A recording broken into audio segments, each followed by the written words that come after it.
euskera es una lengua aislada hablada en zonas del País Vasco, Navarra y Aquitania. Como muchos sabréis, esta lengua no tiene nada que ver con las lenguas romances que se hablan en Europa, o siquiera con el resto de lenguas de la familia indoeuropea.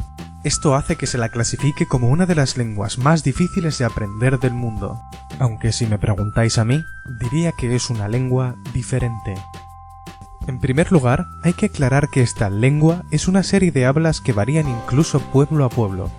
Actualmente, el Euskaltzaindari Koldo Zuazo reconoce 5 dialectos mayoritarios o euskalkis: occidental, central, navarro-labortano, navarro y suletino. También se distinguen estos dialectos extintos o en peligro: el navarro oriental o roncalés, extinto a finales del siglo XX, navarro meridional, con unos pocos hablantes en Esteríbar y Erroibar, que llegó a hablarse en Pamplona, y el alavés, extinto en el siglo XIX.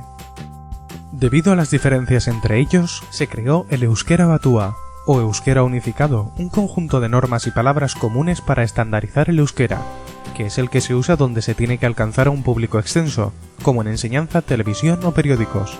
Mucha gente afirma que este euskera batua es un idioma artificial que destruye el verdadero euskera, pero se puede decir lo mismo de las normas de la RAE y no destruyen las hablas regionales de todos los países de habla hispana.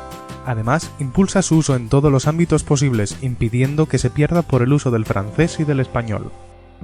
A pesar de que existan diferencias, todo aquel que esté interesado en esta lengua puede empezar su camino estudiando en primer lugar el euskera batua, ya que la gramática común de los euskalkis se puede ver reflejada en él. La fonética del euskera es bastante fácil para un hablante de castellano.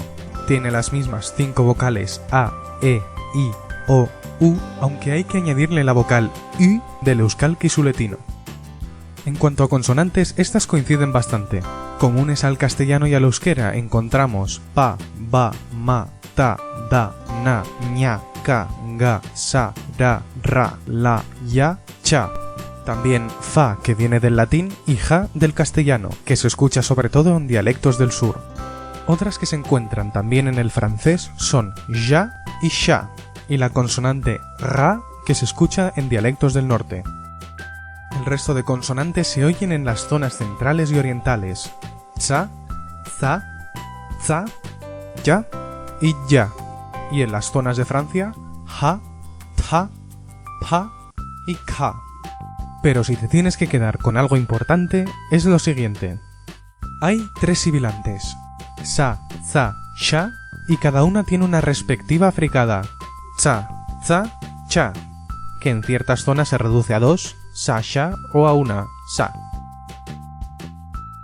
La H no se pronuncia, a excepción de ciertas zonas de Francia donde se aspira.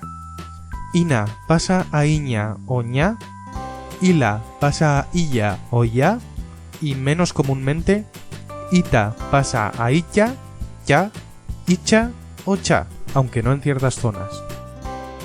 Y por último, que la J se pronuncia de muchas formas distintas dependiendo del sitio. Puede sonar ja, ya, ya, sha o ya. Espero que con este vídeo al menos te haya quedado claro que el euskera no es un único idioma, sino que son una familia de hablas distintas con rasgos comunes entre ellas. ¿Tú qué opinas? ¿Te interesa este idioma? ¿Quieres saber más acerca de él? Déjamelo en tus comentarios. Si te ha gustado el vídeo, dale a like y suscríbete. Y si aún sigues escuchándome y te gustaría colaborar conmigo, me puedes ayudar añadiendo subtítulos para que más gente pueda acceder a este contenido. Muchas gracias por tu visita y hasta la próxima.